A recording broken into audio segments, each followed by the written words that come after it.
नमस्कार, मेरा नाम आलोक है। आप लाइव स्ट्रीम देख रहे हैं। आरजेडी ने अपने सभी उम्मीदवारों की घोषणा कर दी है। सिर्फ एक सीवान सीट पर अभी भी असमंजस की स्थिति है। वहां पर अवध बिहारी चौधरी जो कि बिहार विधानसभा के अध्यक्ष हैं, उन्हें टिकट दिया जाए या फिर से मोहम्मद शहाबुद्दीन, दिवंगत नेता मोहम्मद शहाबुद्दीन की पत्नी हिना शहाब को उतारा जाए। फिलहाल इस पर असमंजस जारी है। हमारे साथ पॉलिटिकल एनालिस्ट संजय जी मौजूद है। संजय जी, बहुत स्वागत है आपका।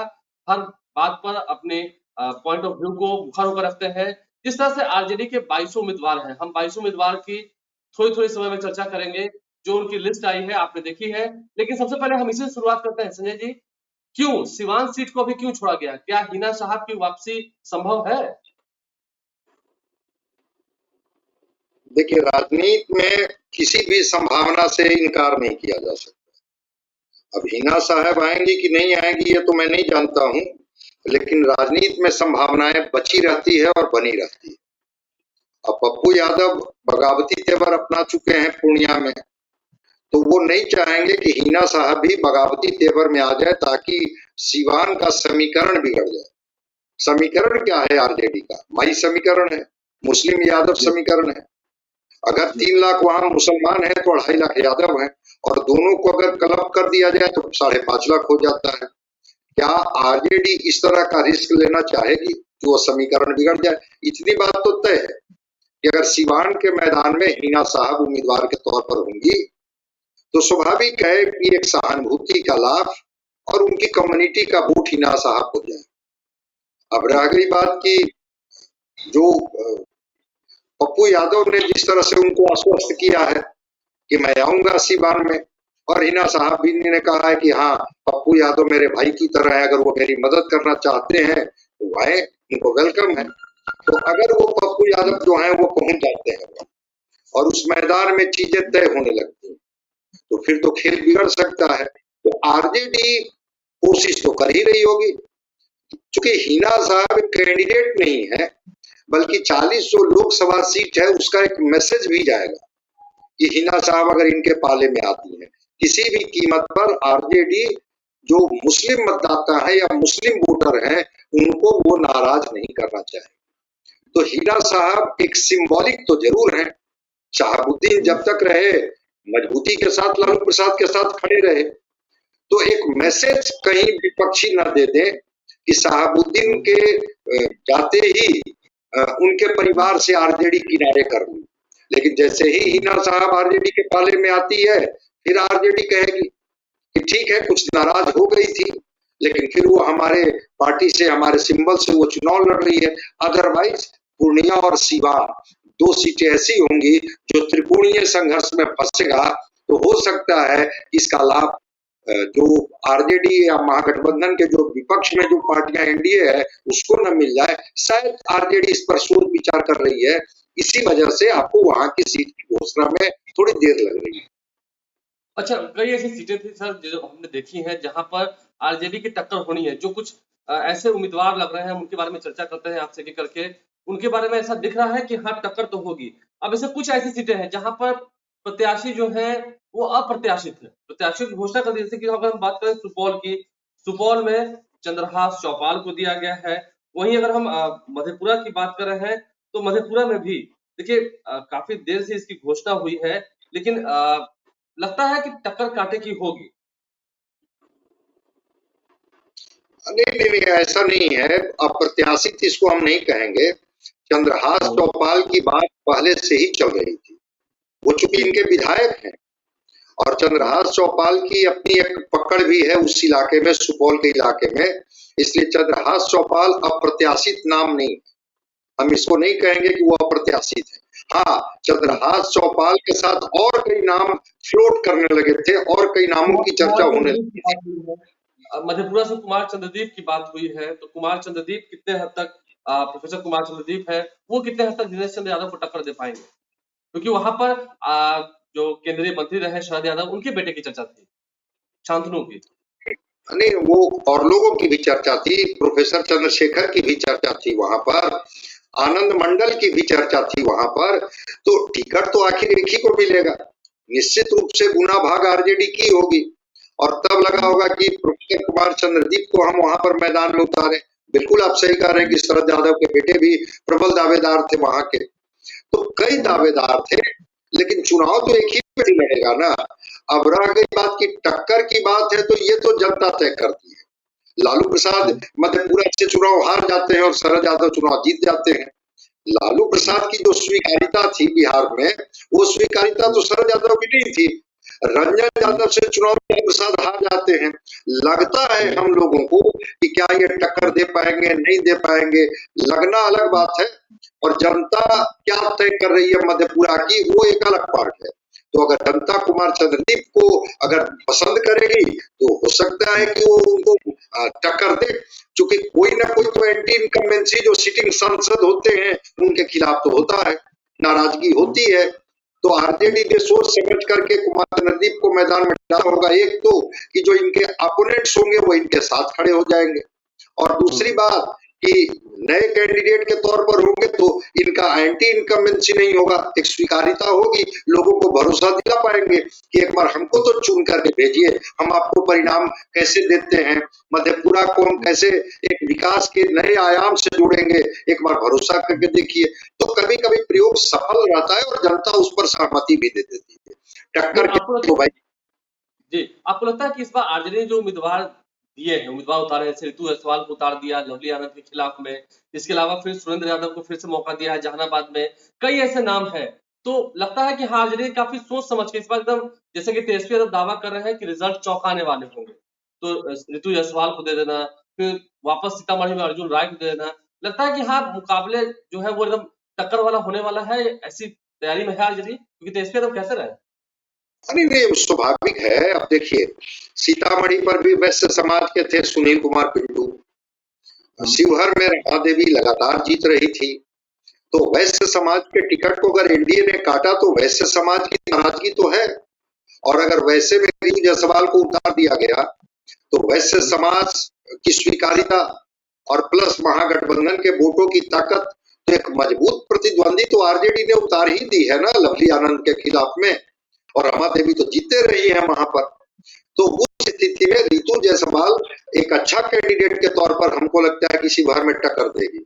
सुरेंद्र यादव की जहां तक बात है, तो ये तो सरफेस पर चीजें हैं कि चंद्रवंशी जी से नाराजगी है जहानाबाद में, और सुरेंद्र यादव हो या कोई और यादव हो, किन्हीं को लाया जाता तो चंद्रवंशी जी की नाराजगी का लाभ उनको मिल जाता। सुरेंद्र यादव तो वहां से बतौर एमपी रहे हैं, एक एक क्षेत्र से वो परिचित रहे हैं।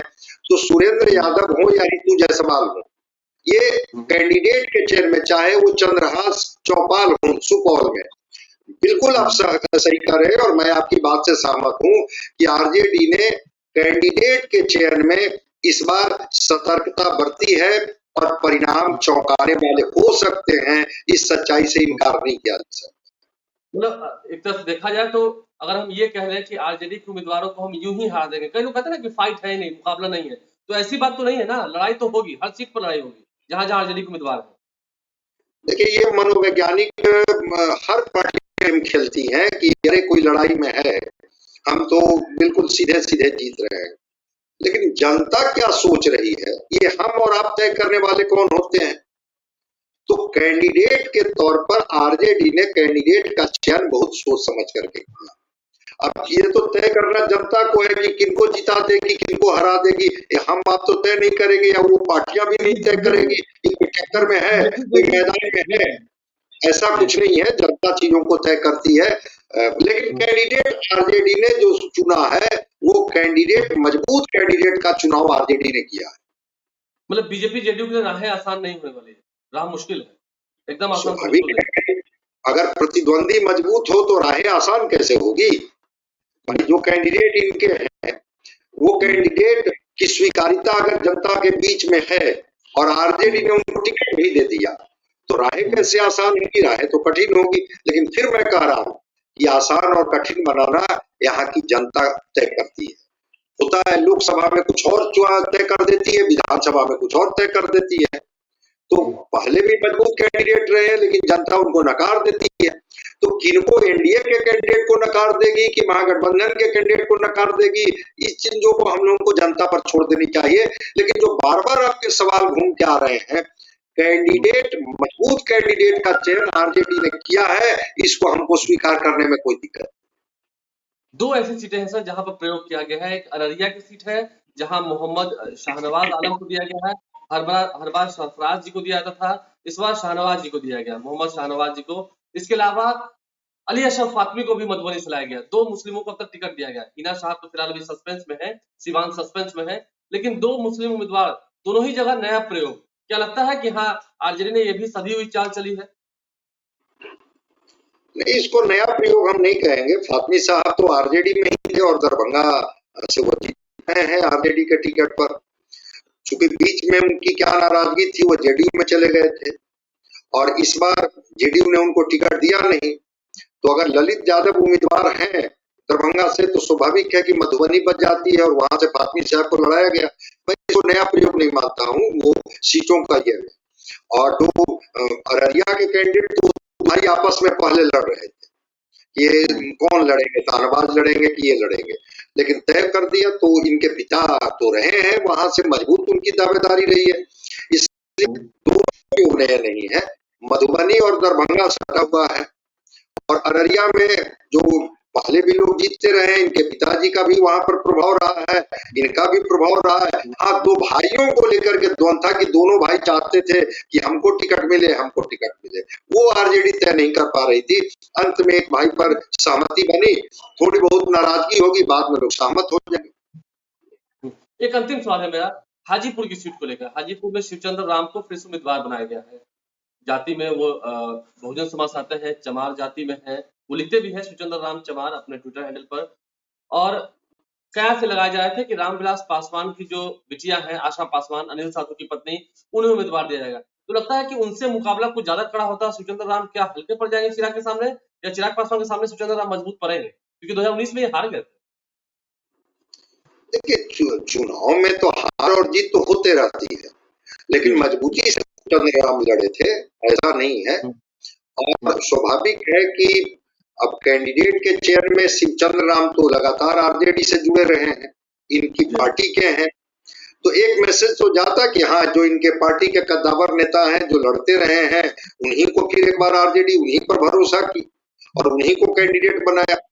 अब फिर मैं कह रहा हूं कि हार और जीत हम और आप नहीं तय करेंगे, हार और जीत तो जनता तय करेगी, लेकिन लड़ने से तो पार्टियां तो मजबूत कैंडिडेट उतारेगी। तो शिवचंद्र राम जिस जाति से आते हैं, बिहार में बड़ी प्रभावशाली जाति है और कभी कभी राजनीतिक पार्टियां अगर उनको टिकट देती है, जैसे अभी कैसे आपने कहा, दो मुस्लिम चेहरों पर आरजेडी ने दांव लगाई है, तो वो मुस्लिम चेहरा केवल मधुबनी और अररिया के लिए नहीं है, वो पूरे बिहार के लिए मैसेज है कि अगर हमारे हिस्से में 23 सीटें आई तो हमने दो मुस्लिम कैंडिडेट भी उतारा।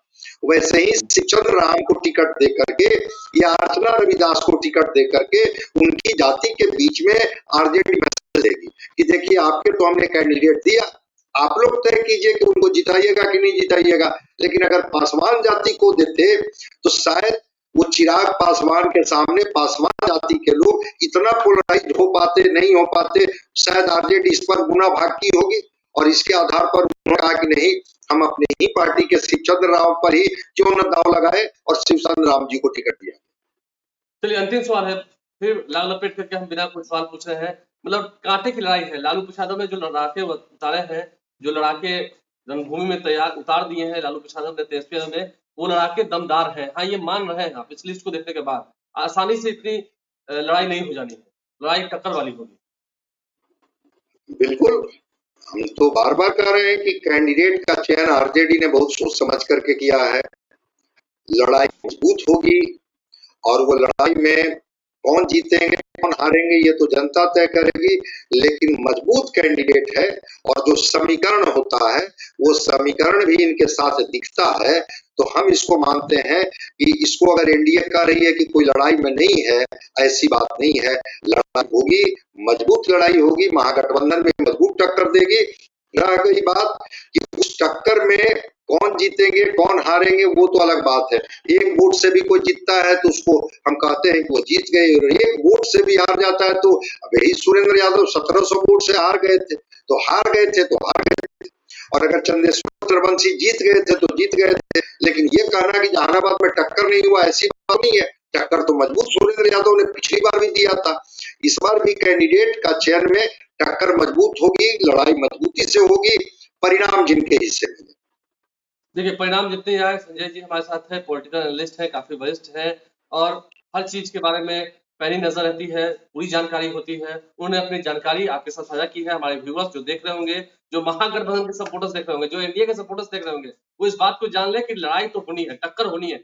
यूं ही आसानी से मैच कोई नहीं जीत ले जाएगा, ये बात भी तय है। हमारे चैनल को सब्सक्राइब कर ले, साथ साथ पेज लाइक करें। इसके अलावा ट्विटर हैंडल पर लाइव फॉलो करें। धन्यवाद।